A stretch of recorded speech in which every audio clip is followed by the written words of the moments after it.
I'm George Owens for those of you that don't know. I'm George Owens for those of you that don't care. I spent 16 years representing the northern half of this county in the House of Representatives, and that was a delightful part of my political career, but nothing compares to the honor I have of serving the Hogan administration as the Secretary of Veterans Affairs. 69 of my 73 years have been spent here in the county. The other 4, I was on vacation in the Marine Corps. We want to thank all of you for joining us today, and especially thank Company 2, Prince Frederick Volunteer Fire Department, for hosting this event. Give them a round of applause. We're going to get started this morning, as we should, with the presentation of the colors, the national anthem, which will be sung by the Huntingtown High School Choir, and then we will have the Pledge of Allegiance to the colors from the American Heritage Girls Troop 2540 of Hollywood, Maryland, and Trail Life USA Troop 0513 of Hollywood, Maryland. I would now ask you to rise for the presentation of the colors by the Calvert County Sheriff's Office Color Guard. I would ask you to remain standing while we have the singing of the national anthem and the Pledge of Allegiance.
Again, for our young people.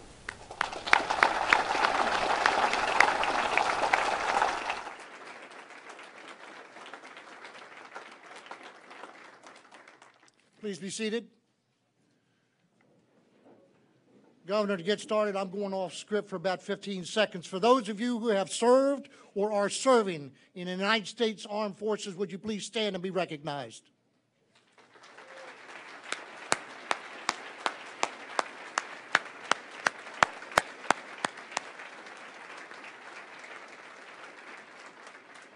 Thank you for your service. Again, thank you on behalf of Governor Hogan and Lieutenant Governor Rutherford and the entire cabinet before you today for joining us for March's cabinet meeting, Southern Maryland style. We have a great day ahead, and a packed agenda for all of you as you will interact with the various secretaries in the areas of their responsibility that affects you and your area of concern. They'll be around for a little while in the room here after this formal presentation. I would now ask that all cabinet secretaries, directors of the governor's coordinating offices please stand and be recognized.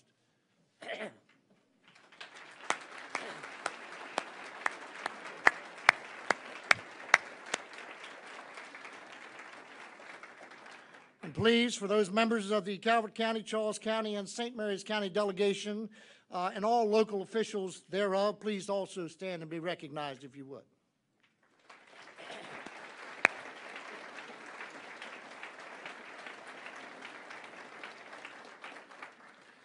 And now, the one you came to hear, which is not me. Ladies and gentlemen, it is a great honor and a special privilege for me to introduce the governor of the great state of Maryland, a man who gets up every morning wondering how he can go about changing Maryland for the better. Please, Governor Larry Hogan, ladies and gentlemen.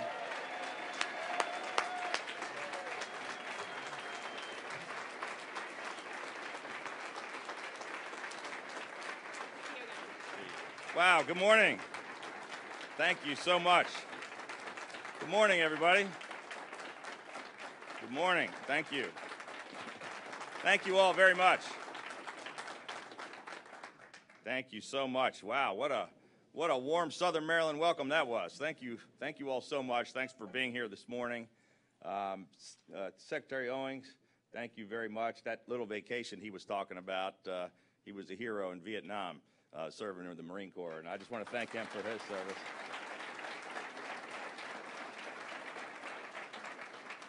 And I want to give a shout out and thank you to the Calvert County Sheriff's Office Color Guard, the Huntingtown High School Choir that did such a beautiful job, and all the great kids that came in from Hollywood. So let's give them all a big round of applause for this Pledge of Allegiance.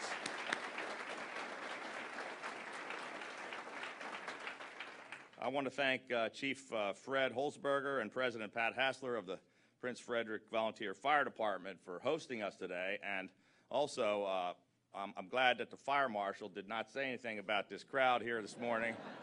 Thank you for stretching the rules for us and letting us squeeze all these folks in this morning. But thank you for hosting us. We're so excited to be holding our Southern Maryland Regional Cabinet meeting this morning. I want to thank our legislators and our local elected officials from Calvert, St. Mary's, and Charles counties. I want to thank all of you who've joined us here this morning. It feels like coming back home to me to be in Southern Maryland. I got to tell you, I'm very excited to be here. We all know that St. Mary's County is the mother county. It was established in 1637, but not everybody knows that Calvert County is also one of the oldest counties in America. It was established in 1654. And I'm not certain of my facts here, but I think that was also Mike Miller's first year as president of the Senate. Could be like right around there.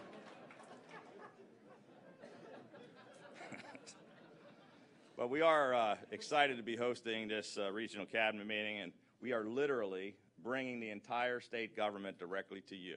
We have our entire cabinet, our senior leadership team, and I know I'm a little bit biased, but I really believe that we've assembled an incredible team that's leading this administration. I want you to know they're all dedicated public servants that are working very hard for you each and every day. And I don't want to introduce every single one of them because that would take up most of the morning, but I want to give a shout out to the locals. That are Southern Maryland part of our leadership team. I want to point out from right here in Calvert County, the MC you've already heard from, Secretary of Veterans Affairs, George Owings.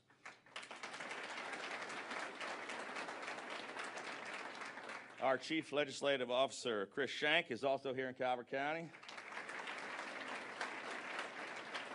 And I don't see her yet, but our Director of Scheduling, Amanda Allen, is from right here. She put all this stuff together today. Where's Amanda? She organized all this. Thank you, Amanda. Amanda's mom. My Deputy Chief of Staff, Sean Powell, is from St. Mary's County. There's Sean. Our Southern Maryland Regional Liaison, Gretchen Hardman, is also St. Mary's County, and my daughter, Jamie, I think might be here. She's a St. Mary's prosecutor. I'll give her a shout out. Let's give them all a big round of applause. Our Maryland Environmental Service Director, Roy McGrath, and our Secretary of Natural Resources, Mark Belton, are both from Charles County. So,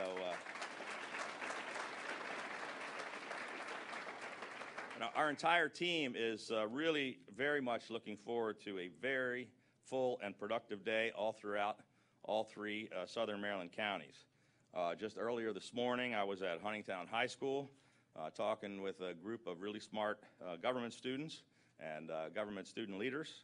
Throughout the day, we're going to be meeting with local community leaders, retirees, business leaders, first responders. We're here because there's a legislative session going on in Annapolis, 30 days left in the legislative session, not that I'm counting, and we just wanted to get out of Annapolis, frankly. Couldn't stand being there any longer. No, I'm just kidding. You have some wonderful legislators that represent you from Southern Maryland, and they really do a great job. We're here because we do not want any disconnect between the people of Southern Maryland and the folks in Annapolis. During my campaign for governor, I said that if I got the chance to be able to serve as your governor, that no longer would Southern Maryland be ignored, forgotten, or neglected. And the day that I was sworn in, I said that the war on rural Maryland was over. And I meant what I said.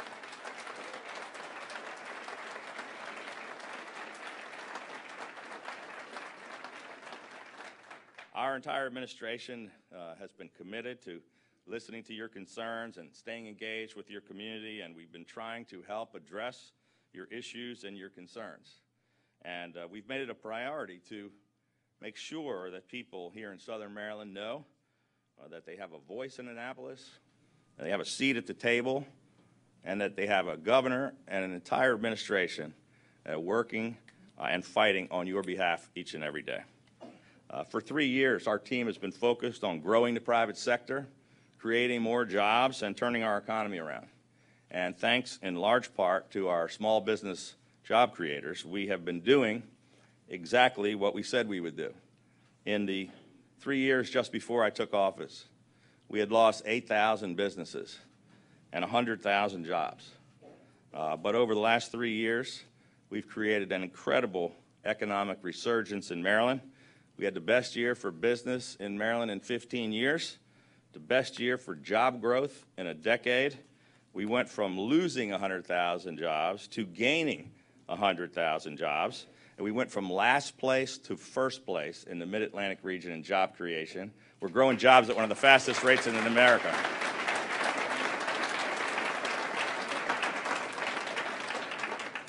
When I was sworn in as governor 3 years ago, I promised to put Maryland on a new path. And I promised that we were going to work to get the government off your backs and out of your pockets. And we've been doing just what we said we were going to. 5 minutes after I was sworn in, I went up to the governor's office for the very first time, and I eliminated over 100 job-killing regulations that the previous guy was trying to push through in the closing hours of his administration. And we've now killed or streamlined more than 800 regulations.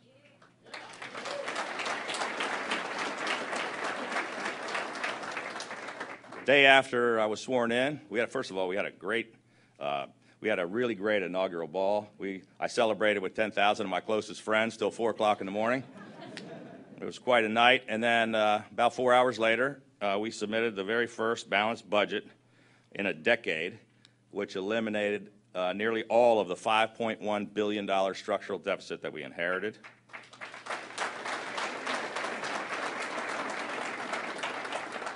We did it without raising taxes. In fact, we've now submitted our 4th budget in a row with no new taxes.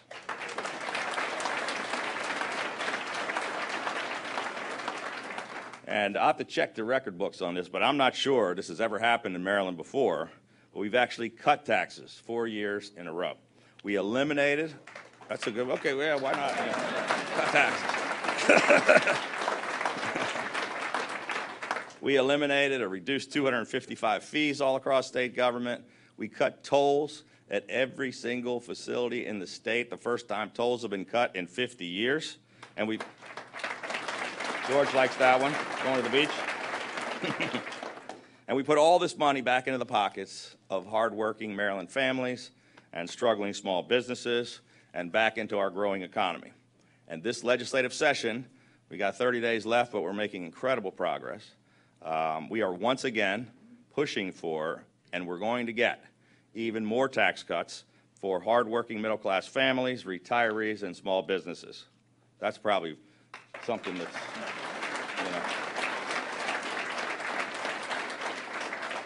When it comes to education, we have provided record funding for K-12 education for 4 straight years. Every single jurisdiction in the state is seeing increased investment. We're bringing our administration's total investment in K-12 education just in Southern Maryland to more than $1.6 billion.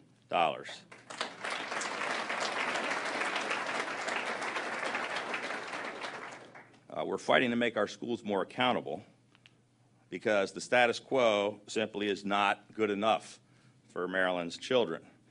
And there's been a persistent and alarming lack of accountability in some of our local education systems around the state, and it cannot and it will not be tolerated by our administration. We're going to keep holding their feet to the fire.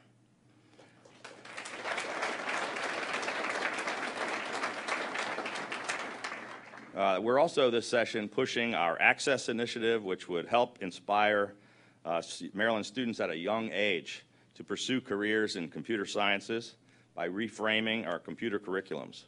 And we've been rebuilding Maryland's transportation infrastructure as well.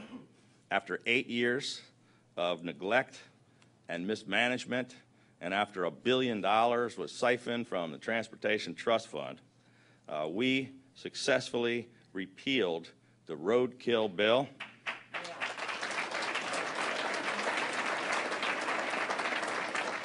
Which would have killed all of the priority road projects in all 3 southern Maryland counties and in jurisdictions all across the state.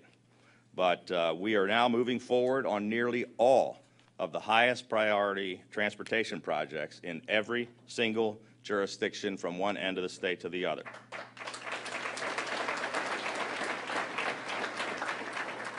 Just for Southern Maryland, we put nearly $1 billion into our consolidated transportation plan. That includes the investment of over $18 million to upgrade and widen Maryland 2-4 to 6 lanes from Fox Run Boulevard to Commerce Lane.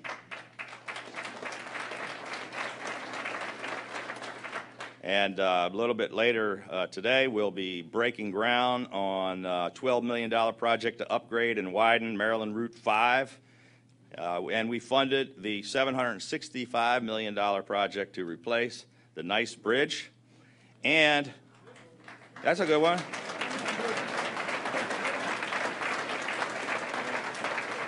And I'm gonna put our transportation secretary on the spot here. You can all tell him we're also pushing and studying to come up with options so that we can then move forward next on the Thomas Johnson Bridge. How about that?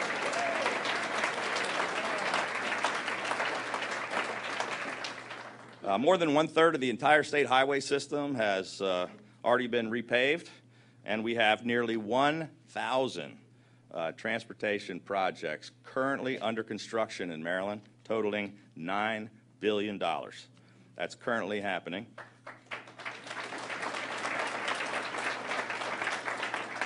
This level of infrastructure investment is unprecedented and historic.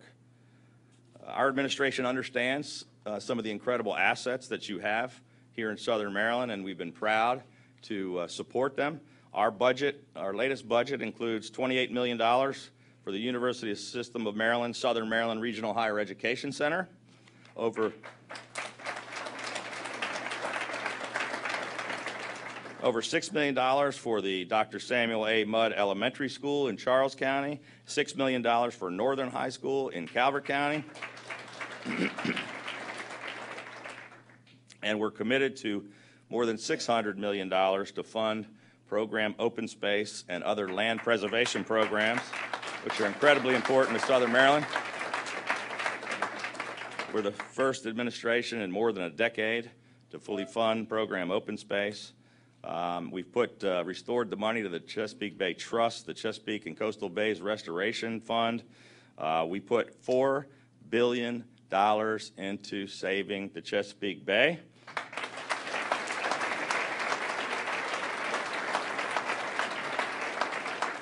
And we just had a report in the past few days that bay grasses have tripled, and the health of the bay is the best it's been in a quarter century. So we're making real progress. So we truly are making progress, but there's still a lot more work to be done. Today, our whole team is going to be spreading out from one end of Southern Maryland to the other. After we wrap up today's meeting, we'll be talking with the Calvert County Sheriff's Office and Maryland State Police about their drunk driving enforcement efforts. We'll be stopping by the American Legion Gray Ray Post 220. We'll be breaking ground on the $12 million Route 5 project in St. Mary's County. We're going to be holding a roundtable back here in Calvert County with business leaders. We'll be meeting with retirees at the Asbury Solomons Retirement Community. Then we're going to stop. What happened? Some of those guys showed up here, you know. And then we'll be stopping by the Benedict Volunteer Fire Company in Charles County. And the highlight of my day, I'm going to be in Leonardtown and stop by my grandson Cam's daycare. So that's going to be a big highlight. Haven't seen him. But our entire team, as I mentioned, has over 100 different visits and events scheduled today in all 3 Southern Maryland counties. I think that's unprecedented to have the entire state government here focused on so many issues and problems. Our Budget Secretary, David Brinkley, will be meeting with executive team members at Calvert Health Medical Center and touring Northern High School. Commerce Secretary Mike Gill is visiting the College of Southern Maryland's Innovation Institute. Housing Secretary Ken Holt will be touring the Adams Crossing development, state-funded project, multifamily housing project in Waldorf. Our Labor Secretary Kelly Schultz will be touring Serenity Farms in Hughesville and participating with me in the Business Roundtable with leaders. And Cabinet Secretaries and Directors from Agriculture, Environment, Energy, and Security agencies will be touring Calvert Cliffs. And these are just a few of the more than 100 stops that our administration leaders will be making. I want all of you to know that our entire team is going to be committed to continue to work together with your legislators, your local elected leaders, and your community leaders to solve the problems and seize the opportunities here in Southern Maryland. Ladies and gentlemen, it truly has, hey, that was Evan. It truly has been an honor to be able to serve as your governor for the past little over 3 years. And I just want to say that working together with all of you, we are going to continue our efforts and continue to change Maryland for the better. So thank you so much for joining us. It's going to be a great day in Southern Maryland.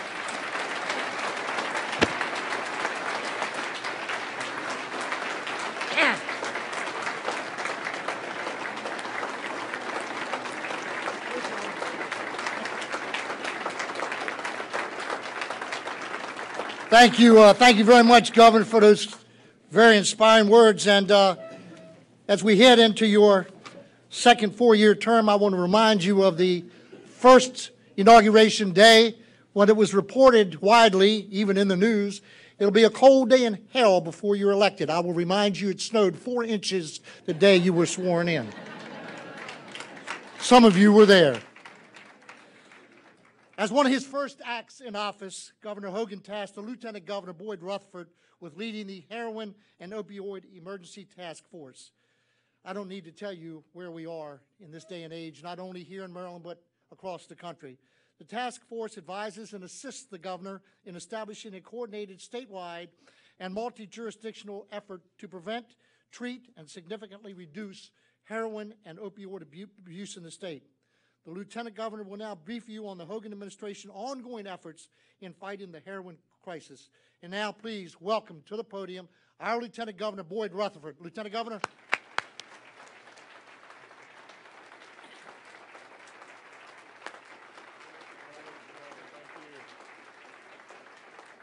Thank you. Thank you. Well, good morning, and thank you very much. Thank you, Secretary Owens. It's always great to spend the day here in Southern Maryland. As was mentioned, I want to take a few minutes to update you on our administration's efforts in combating the heroin and opioid crisis that we have, and then I'm going to invite a panel of experts to talk about the local response to this challenge. Since day one, and actually since before taking office while we were campaigning, our administration has been sounding the alarm and shining the spotlight on this crisis. After taking office, one of the governor's first actions was to create the Heroin and Opioid Emergency Task Force, which he asked me to chair. Our task force developed 33 recommendations focused on prevention, education, enforcement, recovery, and treatment. And we have acted on addressing many of those recommendations. In March, the governor declared the first real state of emergency for the opioid crisis in Maryland. We activated the Opioid Operational Command Center to more rapidly coordinate efforts between state and local agencies, and we launched a statewide educational campaign called Before It's Too Late. We've already committed over $500 million towards fighting this epidemic of substance use disorder.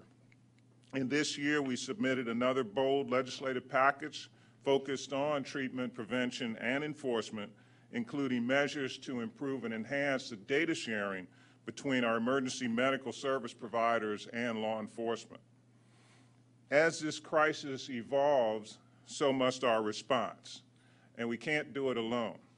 It's going to take an all-hands-on-deck approach from our federal partners, the state level, local government, as well as the private sector, the community organizations, the faith community, the families who are working to make sure that we address this challenge and turn back this tide. At this time, I'd like to invite three people to come up and talk about what is happening at the local level with regard to responding to this challenge.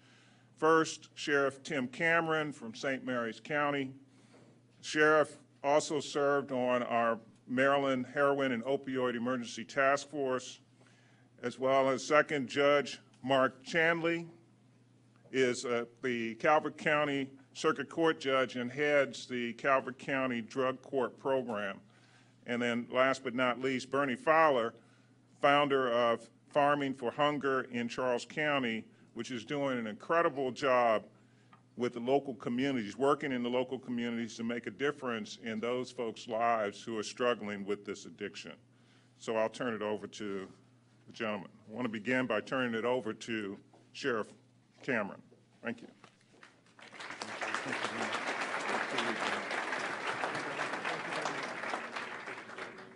Good morning. Governor, Lieutenant Governor, secretaries, honored guests, ladies and gentlemen. I thought what I would do very briefly would be to brief you on the raw data that law enforcement in our region deals with from a day-to-day basis, a snapshot of 2017 as opposed to 2018 year-to-date, and then talk about some promising practices that have been put in place and supported by our governor, which we truly appreciate. In Calvert County in 2017, there were 183 overdoses. 33 of those were fatal. Year to date in Calvert County, there's been 21 overdoses. 2 have been fatal. In Charles County in 2017, there were 231 overdoses, 36 fatal. And in 2018, there have been 18 overdoses, 4 fatal. In St. Mary's County, in 2017, 213 overdoses, 30 of which were fatal.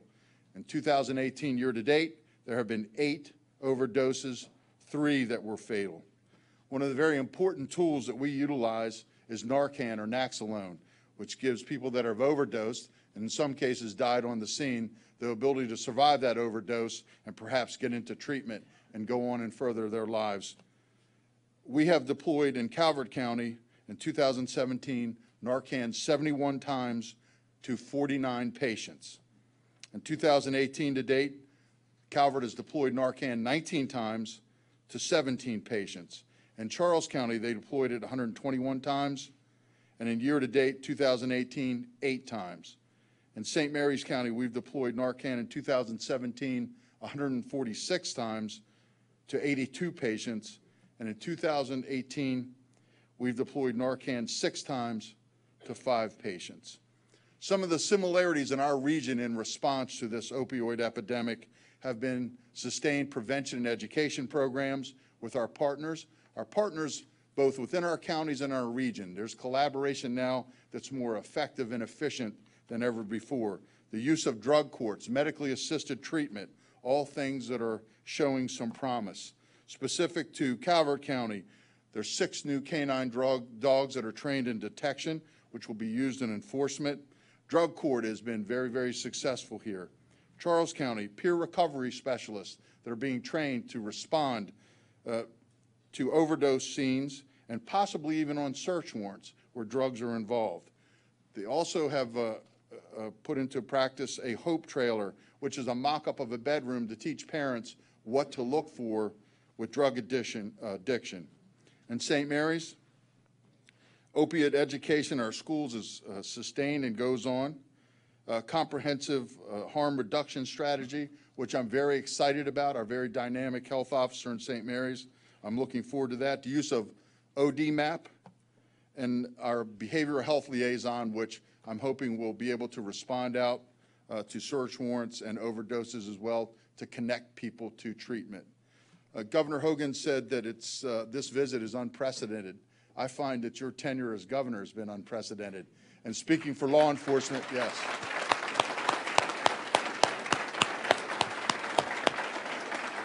And speaking for my colleagues in law enforcement, we thank you for your support of us and support of our citizens, especially in times of need. Thank you all very much.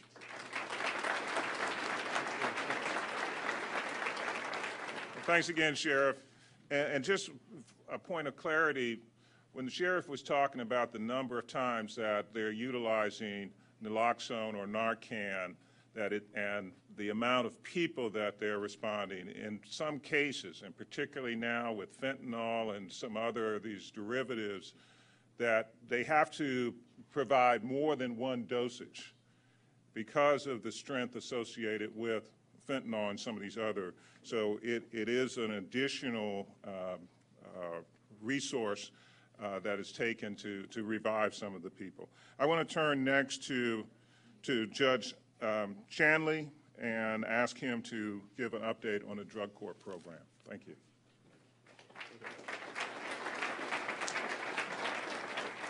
All right, Governor, Lieutenant Governor, Cabinet members, thank you very much for having me here. As the Lieutenant Governor said, my name is Mark Chandley. I'm a circuit court judge here in Calvert County. I've been on the bench now about 4.5 years. I've had the honor for the last 3 years of serving as the judge who presides over the drug court. And those are high offenders that are selected in the criminal justice system that rather than just lock them away and hope that they don't come back and reoffend, we try and provide rehabilitation. When defendants appear before me on a regular basis, I say there's 3 components to any sentencing. There's punishment, there's deterrence, and there's rehabilitation. At some point, we have to really strive to work on the rehabilitation, and that's what drug courts are all about. I've been practicing law for 31 years. I know I look much younger than that, but 31 years, and I remember when we had a what they called a cocaine epidemic, PCP, all different types of drugs, and everyone said how bad it was. This opiate epidemic has been worse than anything I've ever seen or heard about and have dealt with. Over 64,000 people died in the United States last night not last night, but it potentially could be that, over last year from drug overdoses. And it doesn't affect, it knows no true demographics. It's rich, poor, white, black. And those are the people that are reflected in the drug court that we have. And I like what the governor said about this team effort. It really is a team effort. It's a team effort with the legislative branch, the executive branch, and the judiciary. The judiciary has created these problem-solving courts that, as I said, deal with these high offenders. we in Calvert County have a program that I'm extremely proud of.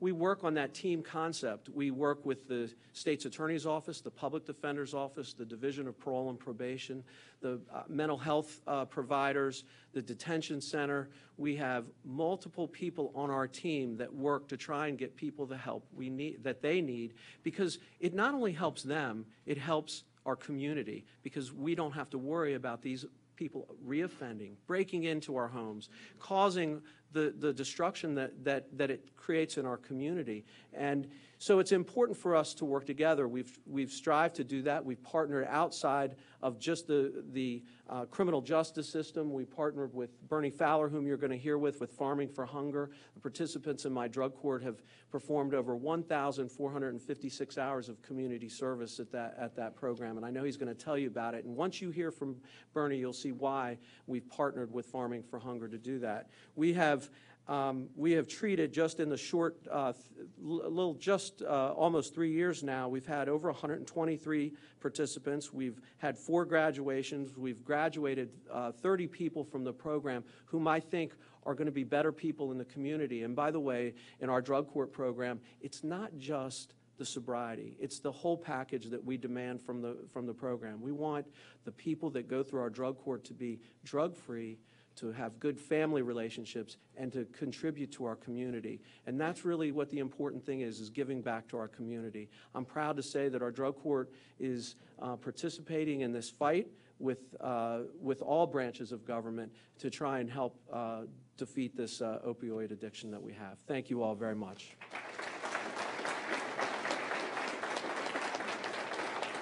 Well, thank you, Judge Shanley. It's a very important role that the drug courts play in this, and as you said, it's making sure that we get to the whole person as well, and not just, I don't want to say just like we're putting down, but the person has to recover, but also be able to be self-sufficient, and we want productive citizens. Last but not least, I'm going to turn to Mr. Fowler, who's going to provide an update on some of the community-driven efforts to combat this addiction and crisis in Southern Maryland. Bernie Fowler.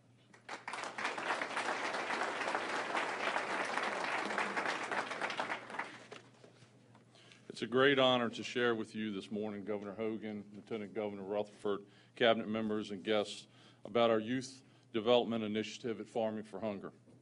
First, let me start off by thanking Secretary Moyer for believing in our program, allowing a partnership with the Maryland Department of Public Safety and Corrections to exist. Over 90 felons have been out to the farm to date to help grow, package, and distribute 8.5 million pounds of food to our hunger community.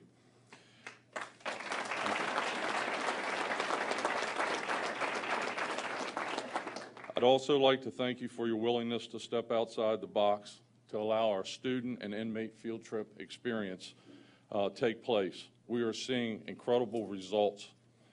Governor Hogan, I first met you February 16th. On that day, you met my daughter, who was in recovery from opioid addiction. You met her dealer.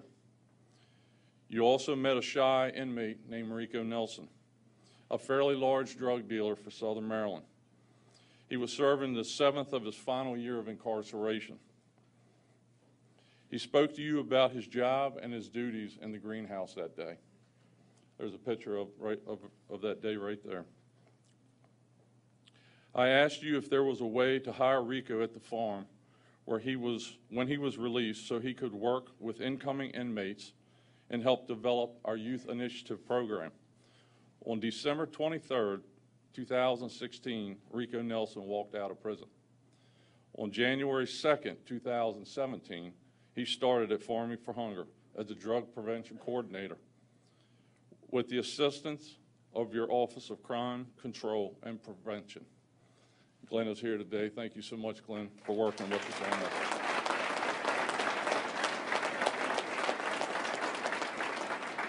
Rico has just started his 2nd year with us through Safe Streets Initiative. He is now serving as the Tri-County area as a youth drug and crime prevention coordinator. In 1 year, Rico has spoken to over 3,000 students in schools and at the farm about his life, his choices, and his next steps. RICO helps facilitate middle and high school field trips for students in what we call a community service experience. The experience is broken down into 3 parts: service giving, team building exercises geared towards social and emotional challenges that students face, and life sharing from inmates from the Department of Corrections and recovering addicts from Judge Chandler's drug court that come over and serve at the farm. The field trip ends with a debrief and Q&A with the students. What we are learning is there are opportunities to break through to our youth before they lean towards self-harm with alcohol, drugs, and suicide. RICO and our current inmates are a dynamic part of this, and the students are responding. Farming for Hunger is in the process of demonstrating to other county school systems around the state over the next few months. Governor, thank you for sending staff and support to make this possible. Thank you for keeping a promise for RICO, and thank you for believing in the Farming for Hunger initiatives that we have in programs. And I would really like to just take 1 second to introduce Rico Nelson. Will you hold your hand up, Rico?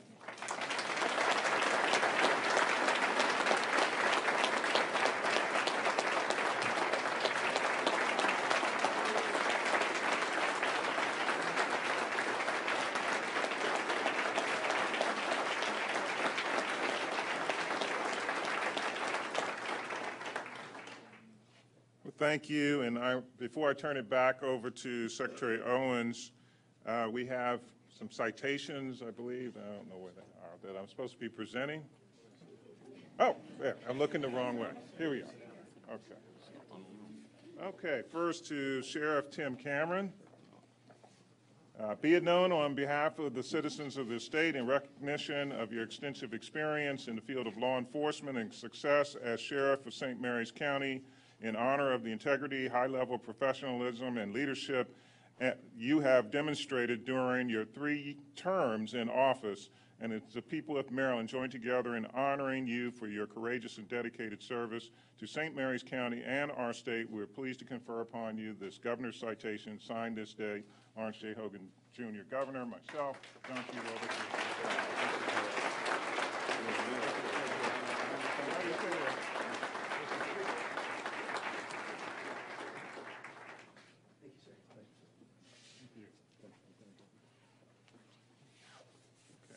Judge Chandler,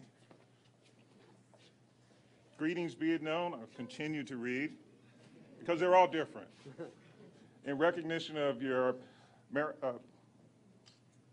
meritorious service, I got that all wrong, to Calvert County community and the state of Maryland, in appreciation of your high standard of judicial excellence and the contributions you have made to the legal community, and as our citizens join in expressing our great respect and sincere best wishes for continued success, we're pleased to confer upon you this governor's citation signed this day, Lawrence J. Hogan, Jr., Governor, myself, and John C.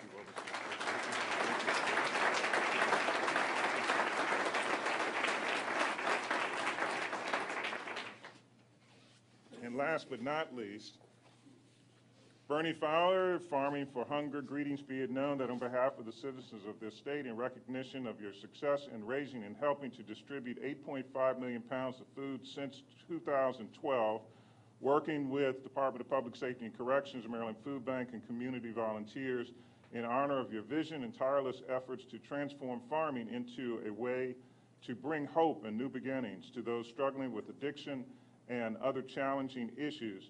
And as our citizens join in expressing our congratulations and sincere gratitude for the positive difference Farming for Hunger has made in Calvert County and the state of Maryland, we're pleased to confer upon you this governor's citation signed this day, Lawrence J. Hogan, Jr., Governor, myself, and John C. Wolbersmith.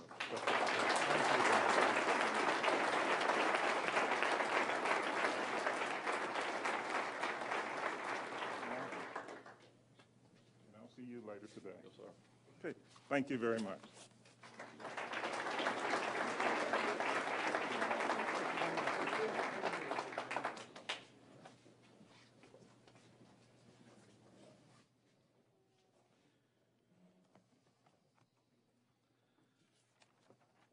Thank you very much, Lieutenant Governor, and certainly the 3 of you that participated this morning. That's a a very inspiring commentary on where we are, where we've been, and where we're going.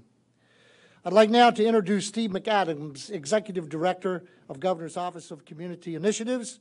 He will be presenting governor's citation to members of the community that exemplify a commitment to service and continue to make Southern Maryland and the entire state of Maryland proud. Steve?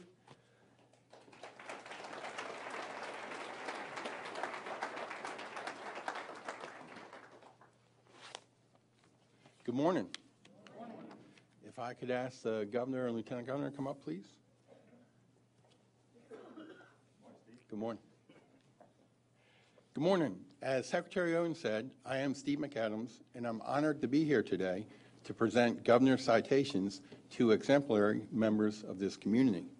When your name is called, please come forward and stand right next to the governor and lieutenant governor. Our first recipient is Rob Martin. Rob? As an interventional specialist for the Department of Juvenile Service, Rob Martin has gone above and beyond his assigned duties in order to inspire his colleagues and youth that he works with to give back to the community. Rob dedicates his time, energy, and resources to projects including coordinating Department of Juvenile Service youth support, food drives, National Victims' Rights Week, and community service at Greenwell State Park. Rob volunteers throughout Southern Maryland at Vacations for Vets, the Colony Square Neighborhood Association, and at the annual National Night Out. Rob is a true example of someone who dedicates his life to positive social change in his community and always gives back to those who need it most. Thank you, Rob.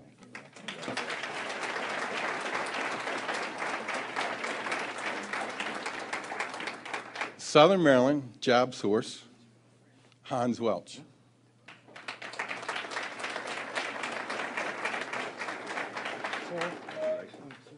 Southern Maryland Job Source, a service for those seeking employment. Southern Maryland Job Source owns a 38-foot mobile career center that boasts all the technology and services necessary to help those looking for a job. The mobile center most recently served 175 people in just 1 month. Hans Welch is a coordinator for the center, and you can find him every day at various locations in Calvert, Charles, and St. Mary's County. The mobile center is actually parked right outside here today. Thank you, Hans, for dedicating your time and energy to helping others.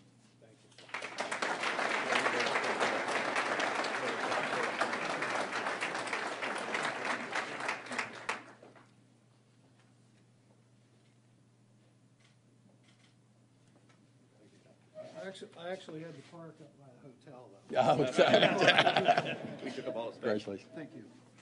Sandy Washington.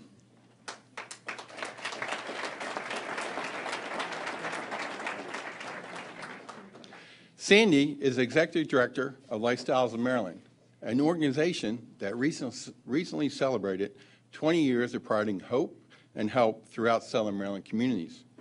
Lifestyles of Maryland continues to strengthen and expand the programs and services aiding the homeless, victims of domestic violence, and the underserved in our community. Sandy was recognized by the Community Foundation of Southern Maryland and inducted into their Philanthropy Hall of Fame for 2017. Thank you for all you do, Sandy.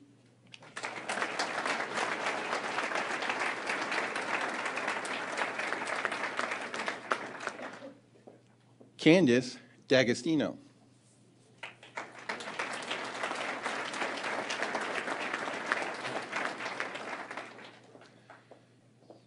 As a coordinator for Calvert Alliance Against Substance Abuse since 1999, Candice has spent the majority of her professional career in public service helping those fight substance abuse. Recently, she was honored by the community for her efforts with the Woman of the World Award, Champion for Children Award, and Public Service Community Service Award. Thank you, Candice, for your continued work in this important area.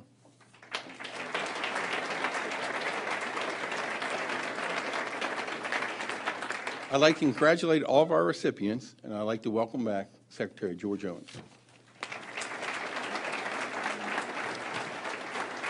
Thank you, Steve. Thank you very much, Steve.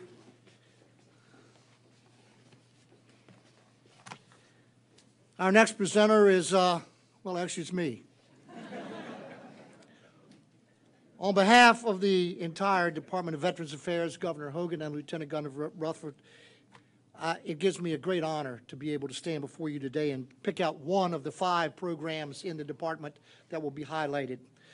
I'll be highlighting Charlotte Hall Veterans Home, not unfamiliar to many of you. As I look around the room, some of you actually volunteer over there on a regular basis. We can't thank you enough. But before that, let me just touch briefly on the other 4 parts of the department. Submitting almost 4,000 claims for benefits last year, that the Services and Benefits Program represents to the federal government on behalf of our veterans and their survivors and dependents for benefits that they're applying for. We also operate the busiest. We operate the busiest state-owned and operated cemetery program in the nation. Our 5 cemeteries are open daily, 7 days a week. We're open. Even when it snows, we're open. It gives me great pleasure to call the governor's office and let him know that in the deepest of snows, if you want to visit your loved one, please do so. We're open for business. In addition to that, the cemetery program manages 4 memorials and shares responsibilities for a 5th memorial, that being the War Memorial Building in Baltimore, which we share ownership with the city of Baltimore. Our outreach and advocacy program is responsible for educating individuals on the VA benefits that they have earned and are entitled to in the community, as well as serve them day in and day out. The last piece before the Charlotte Hall Veterans Home is the Veterans Trust Fund. Some of you are very familiar with this. It is a nonprofit organization contained within the Department of Veterans Affairs that help veterans in financial crisis on a daily basis. And now the 5th program is our 454-bed assisted living and skilled nursing home facility in Charlotte Hall, known as the Charlotte Hall Veterans Home. Because today's meeting is in Southern Maryland, I felt it only appropriate that we highlight this particular piece of our department. It's a national model, my friends. It provides exceptional care to our older veteran population along with their spouses. The home is also honored to receive the American Healthcare Association's Silver Award in 2017. This award recognizes providers across the nation who demonstrate their commitment to improving quality of care for residents in long care facilities. And what makes this so special, of the 191 awards given out last year, Charlotte Hall was the only veterans home that was so honored.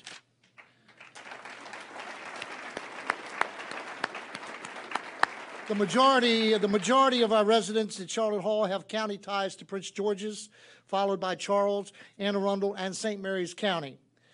With that said, however, there are residents from almost all jurisdictions across this state, and they now call Charlotte home. We're honored to have many distinguished war veterans residing there.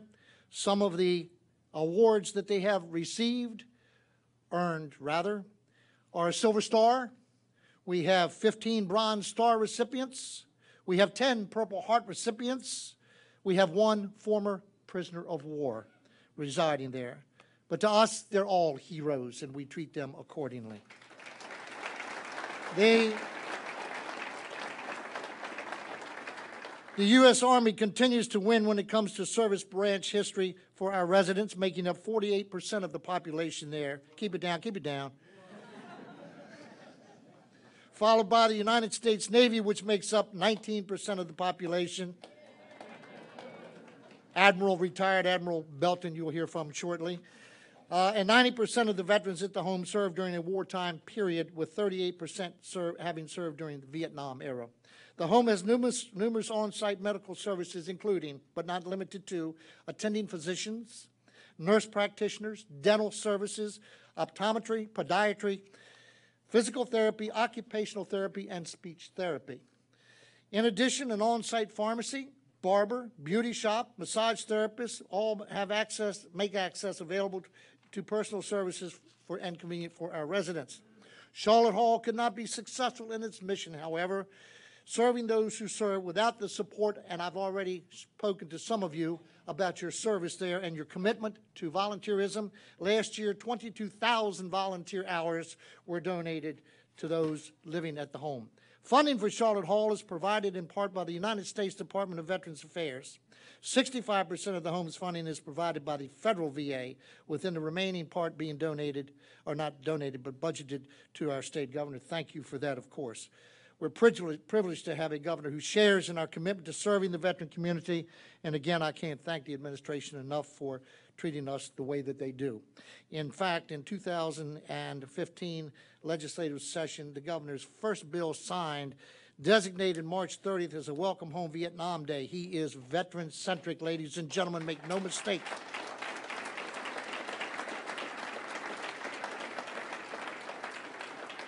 That was done on an emergency basis very quickly, meaning that once the bill was signed, it became law that day. He didn't wait for the session to end. It was immediate. It was his first. Thank you again, Governor, for that show of your intent and treatment of our veterans.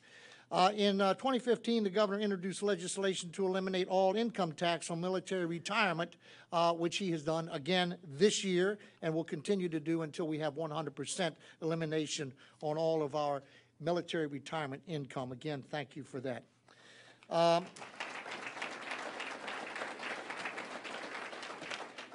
The governor spoke to you earlier about his contributions, not contributions, but his funding mechanisms around the state in transportation and bay cleanup and in many other aspects. You should also know that since taking office, he has sent $8 million in funding to the home.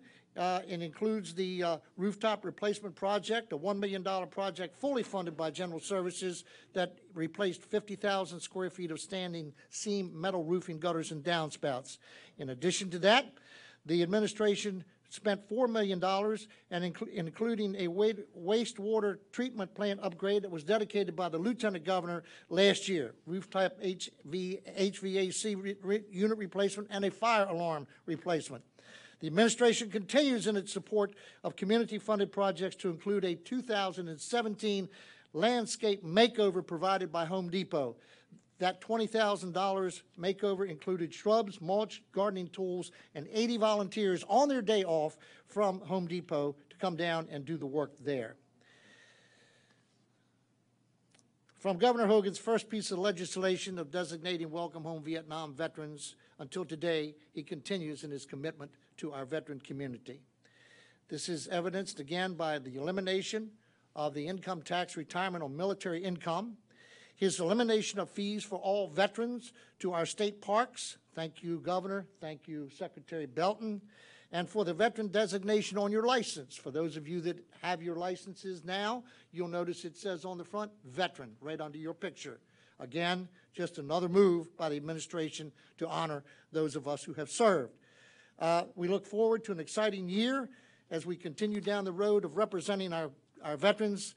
And again, I want to thank your veterans. I want to thank those of you who have served, and to the families who stood waiting for your loved one to come back home. Governor, thank you, and the Lieutenant Governor again for your ongoing and unrelenting commitment to our veterans and their families.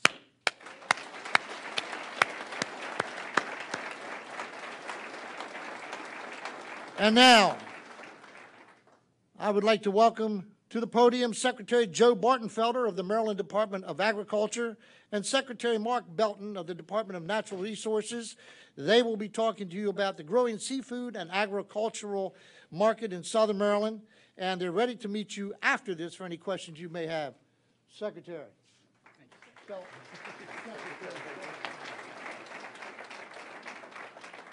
Semper Fi, George. Semper Fi. As Secretary Owens mentioned, I'm Mark Belton, Secretary of the Maryland Department of Natural Resources, and we are a 1,300 employee strong state agency that is committed and dedicated to conserving and enhancing our natural environment and resources. We manage a vast network of state conservation easements, forests, parks, and natural resource management areas, and wildlife management areas, working often with local partners, like here in Calvert County, the American Chestnut Land Trust of Parkers Creek, or the Friends of Calvert Cliffs State Park.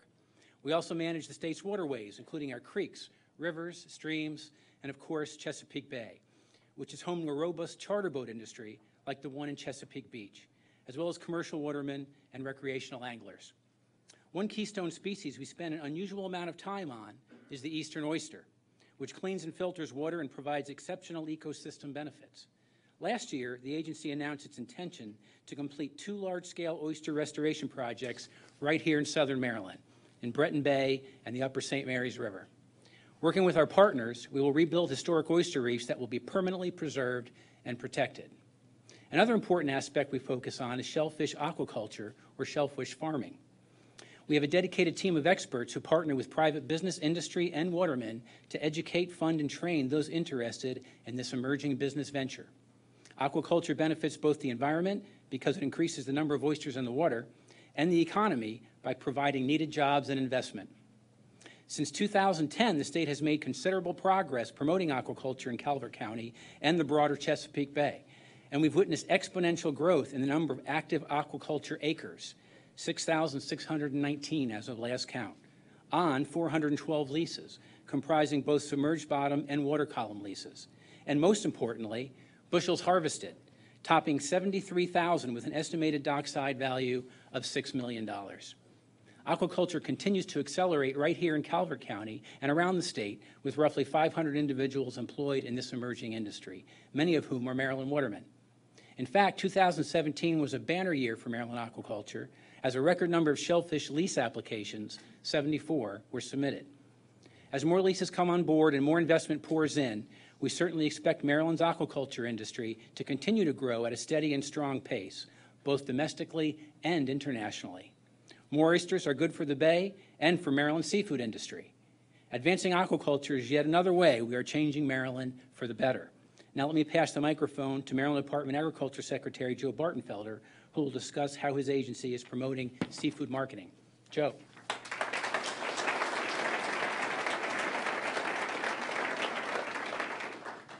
Thank you, Secretary Belton. I am Joe Bartenfelder, Maryland Secretary of Agriculture. Our department is responsible for safeguarding and promoting Maryland's #1 industry, agriculture.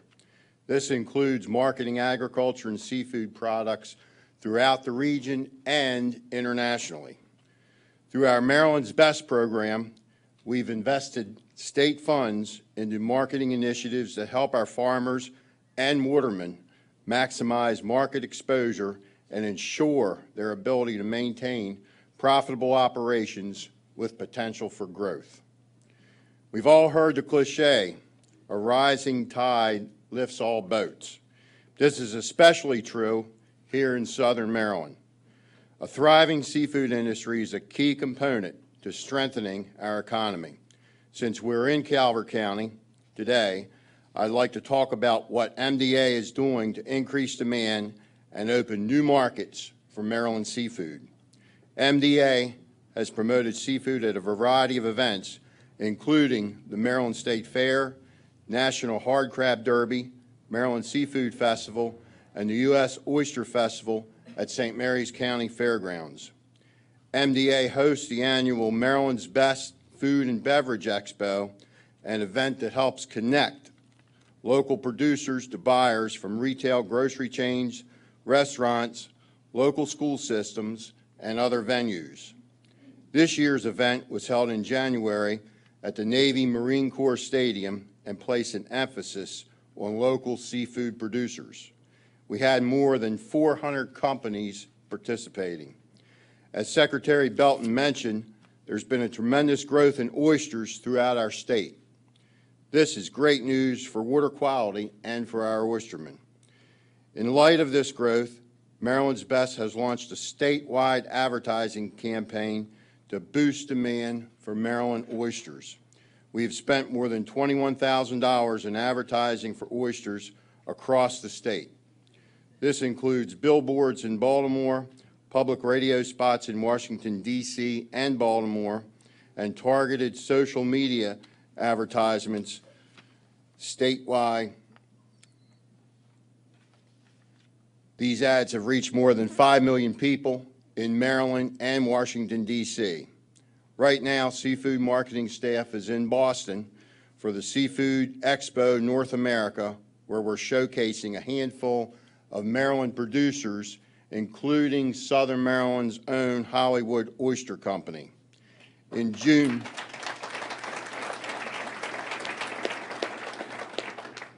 In June, MDA will host an inbound mission of Canadian seafood buyers looking to source local product.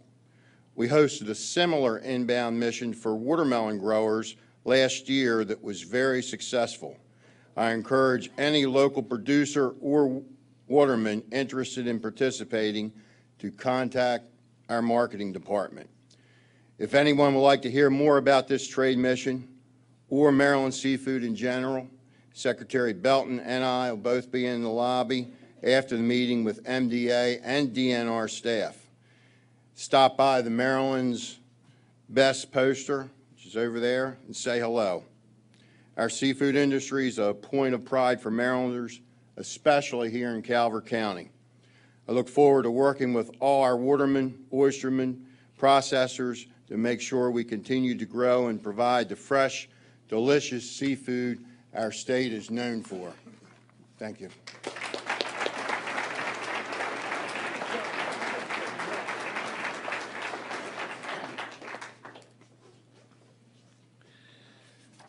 Thank you, gentlemen, very much. My seatmate, Secretary Rona Kramer from the Department of Aging, told me I was speaking too fast and that I should slow down. I don't want to miss lunch with the governor. I'd like to now introduce Secretary Steve Moyer of the Department of Public Safety and Corrections Services, where he will be presenting the governor's citations to members of the public safety community that demonstrate a commitment to public safety and service. Secretary Moyer.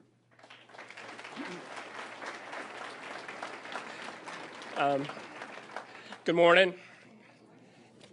Colonel Palazzi, if you could join us as well. Back in 1983, I was down here as a baby trooper, and I met a much younger Delegate George Owens back then. And he's taken care of me ever since. So Calvert County, you have a very unique county. I worked here from 83 to 85. I was single. That's a challenge in this county because everybody knows everybody. But then I came back in 89 and 99, and I really loved working down here. Before we introduce the first award, would any person in this room who's ever worked in law enforcement, EMS, or corrections please stand?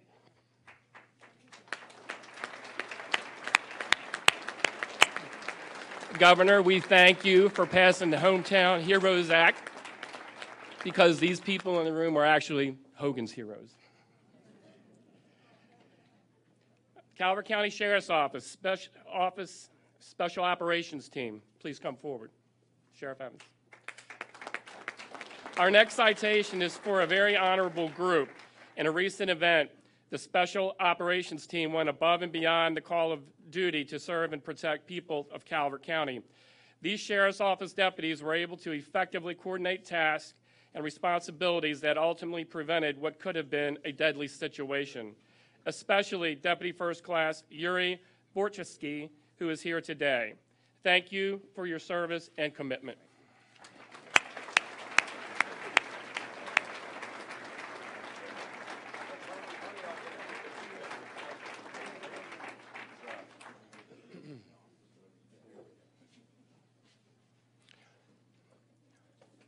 Sheriff Evans and then Deputy First Class Bernie Fowler and I used to chase a lot of people around in this county.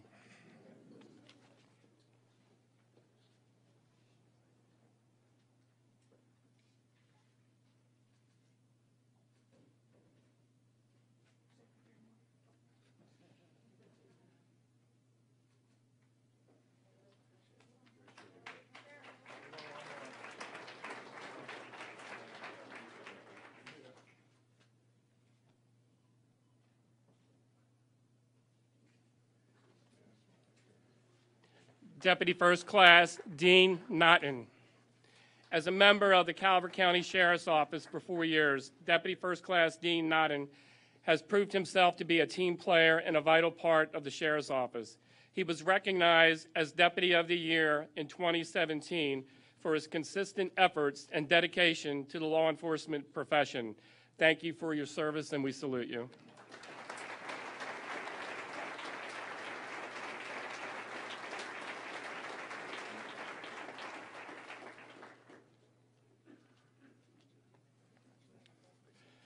Correctional Officer First Class Patrick A. Britt.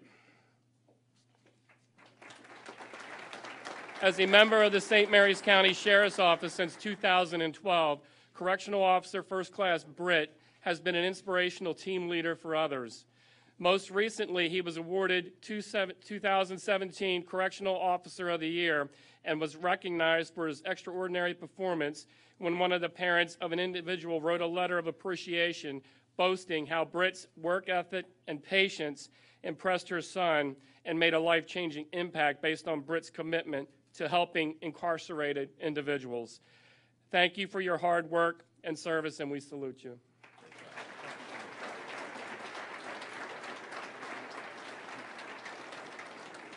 Corporal William D. Ray.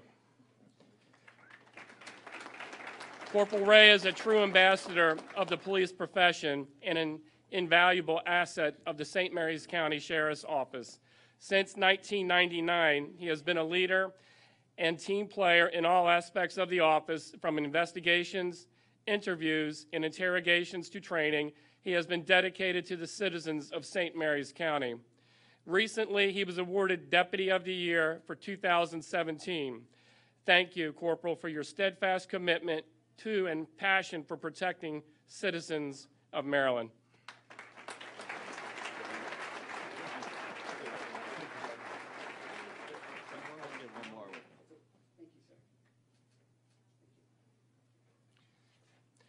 Thank you and congratulations to all of our deserving citation recipients. And I'd like to welcome back my young friend, Secretary George Owens. Thank you, Steve. Thank you very much, Steve, and congratulations to all the recipients of the governor's citations. I'd now like to call Director Michael Higgs of the State Department of Assessments and Taxation to the stage. He'll be presenting the new Maryland Business Express.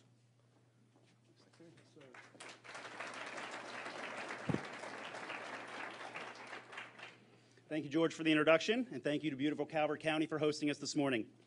One of Governor Hogan's mission objectives when he ran for office was to make Maryland open for business. My mission objective is actually a little bit more ambitious. I want to try to rid the world of paper cuts. The State Department of Assessments and Taxation interacts with Maryland's hundreds of thousands of businesses annually and many more customers who are interested in starting businesses and requesting documents.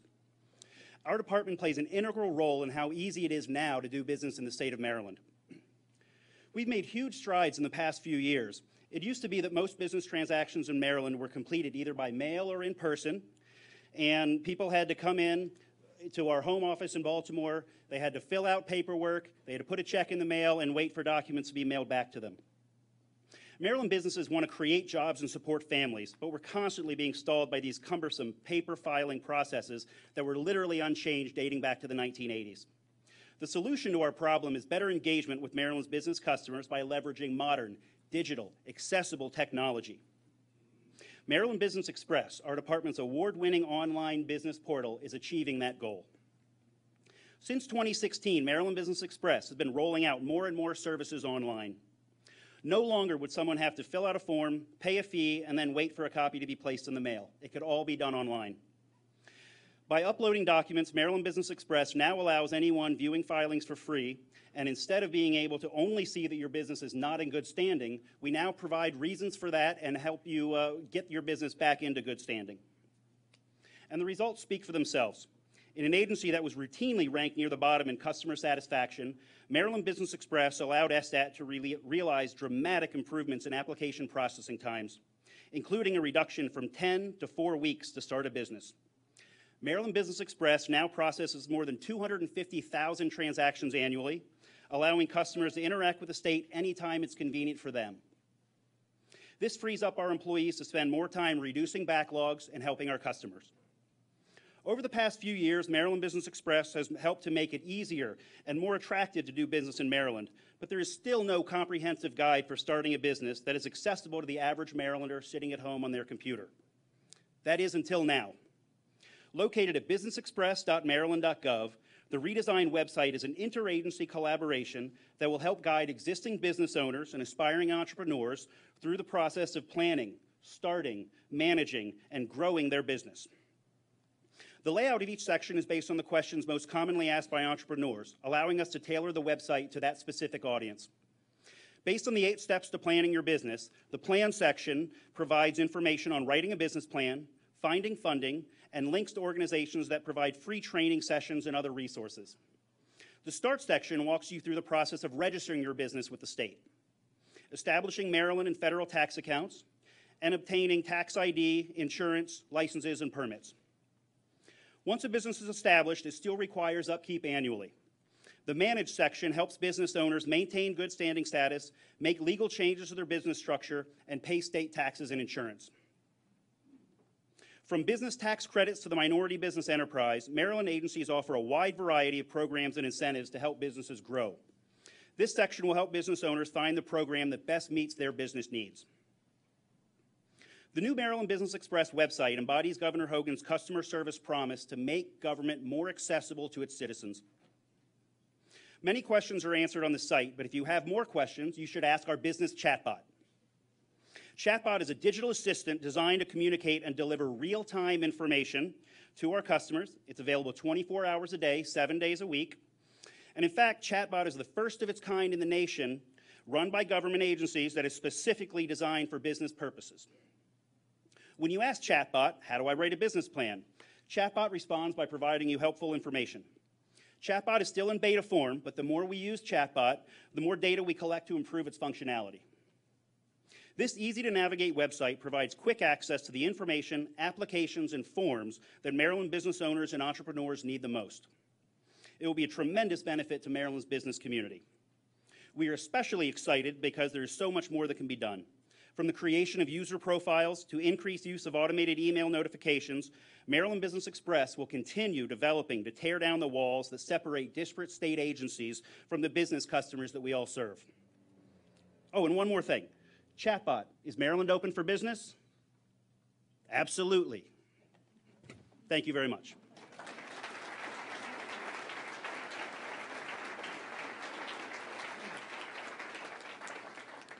Thank you very much, Michael. Continuing on, I would like now to introduce Greg Duarte, Managing Director of the Administration and Customer Experience at the Maryland Department of Commerce. He will be presenting governor's citations to state employees who have demonstrated consistent and outstanding customer service to the citizens of Southern Maryland. Greg?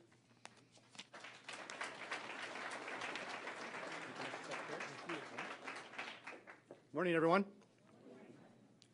As Secretary Owen said, I am Greg Duarte, and I'm so pleased to be here to present these citations to the hardworking team members of the great state of Maryland. You know, customer service is extremely important to the Hogan-Rutherford administration. In June of 2016, the governor launched his Customer Service Initiative, a continuous program designed to foster improvements in customer service across Maryland state agencies. So folks, when your name is called, please come up and join the governor and the lieutenant governor. Let's start with the University of Maryland Center for Environmental Science.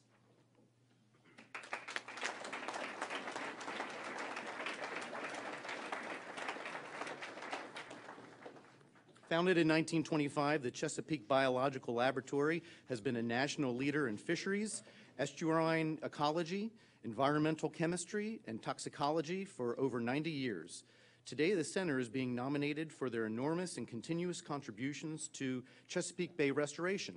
Accepting the citation on behalf of the center is Dr. Peter Goodwin, who is president of the University of Maryland Center for Environmental Science, and Dr. Michael Wilberg, Associate Professor of Chesapeake Biological Lab. Congratulations.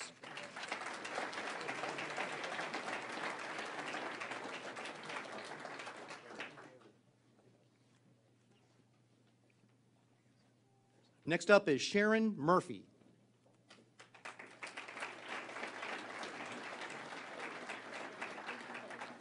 Secretary Owens mentioned Charlotte Hall. Sharon has been the director of Charlotte Hall Veterans Home since 2008, and she's been working there since 1984, 1 year before it officially opened. Sharon epitomizes what customer service truly is. As evidenced by her peers, she was nationally voted as president of the National Association of State Veterans Homes for 2017-2018. Thank you, Sharon, for your long service, dedication, commitment, and exemplary customer service.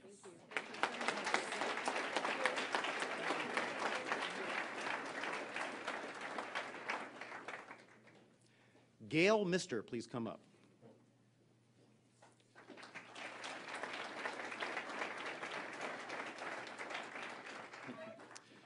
Gail has been with the State Department of Assessments and Taxation's Calvert County office for 39 years. Gail is being nominated today because she embodies the core qualities that are the foundation of the state's customer service promise: integrity, teamwork, attitude, and reliability. She consistently goes beyond and helps customers throughout Southern Maryland. Thank you.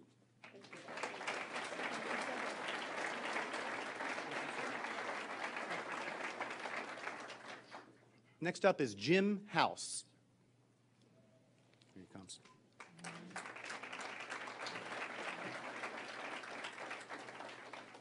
Mr. House exemplifies the pillars of customer service through his professionalism and dedication to serving the people of Maryland at Jefferson Patterson Park and Museum. As maintenance chief, Jim works to ensure the safety of all facilities, responds to guests' needs, and initiates and facilitates an annual CPR AED training for staff so they can better prepared to serve the public. Jim goes above and beyond his duty daily. Thank you.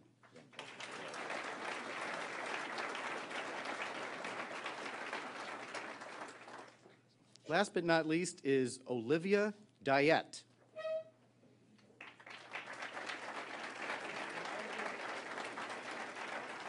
Known as Libby, Libby has been with the Division of Unemployment Insurance at the Department of Labor Licensing and Regulation for over 40 years. She is a customer service standard setter within the division and the state.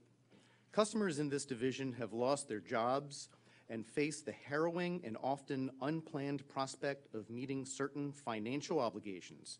Ms. Diet provides services with kindness, compassion, and perseverance to help those in their time of need. Thank you, Libby. That's it. My thanks to all of our citation recipients, and Secretary Owens, I'll toss it back to you.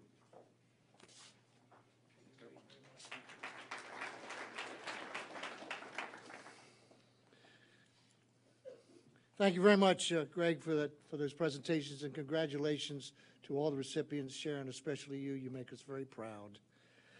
Now I would like to ask the Calvert County Commissioner, Commissioner Schlagenhop, to come forward to make a presentation, I believe, and other county commissioners. I think I saw Commissioner Nutter.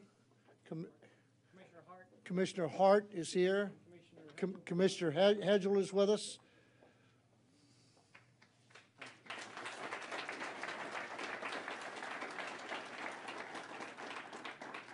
Thank you, George.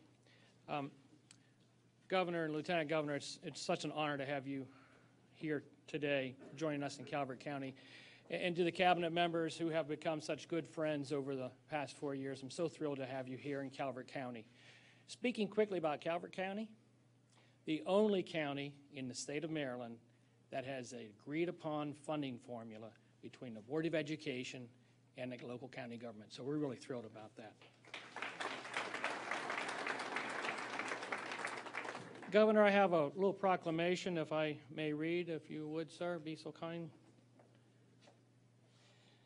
As our way of welcoming you and your cabinet. Thank you. I'm shaking everybody's hand first. Yeah, sure. This reads, whereas the Board of Calvert County Commissioners of Calvert County are proud to recognize the Southern Maryland Regional Cabinet meeting being held in Calvert County. And whereas Maryland Governor Hogan has established regional cabinet meetings throughout the state of Maryland to bring state government directly to the people. And whereas the regional cabinet meetings give citizens a firsthand look at how state leaders are working to change Maryland for the better.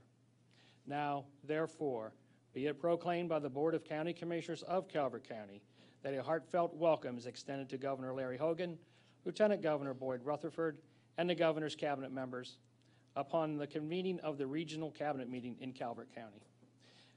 Be it further proclaimed The Board of County Commissioners welcome this opportunity to bring state government directly to the people and to publicly demonstrate how government is working for them.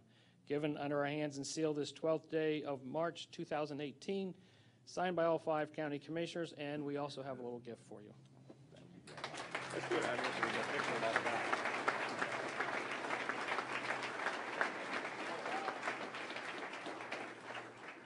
That's beautiful.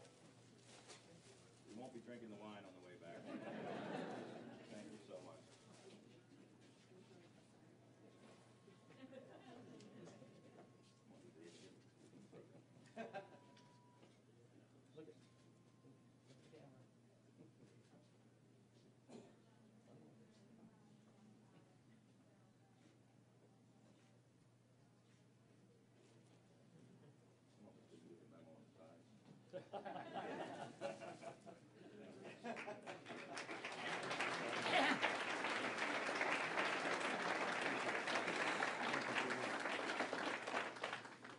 Thank you all. I would point out that Commissioner Weems wasn't called out initially. He always looks to be introduced separately, Commissioner Weems.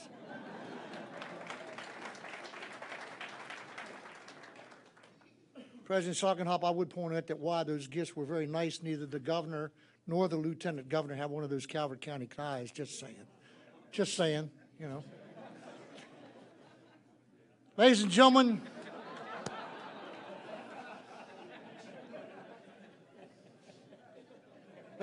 that concludes on time, I might add, this part of the presentation. You're all asked to join the state police outside for a demonstration of their mobile breath alcohol truck known as BAT. On behalf of Governor Hogan, Lieutenant Governor Rutherford, and the entire administration, thank you again for joining us here today. They will be here for a while to answer any questions, and we will see you as we travel around the strait. Good morning. That's Governor. That's some good work. Thank you.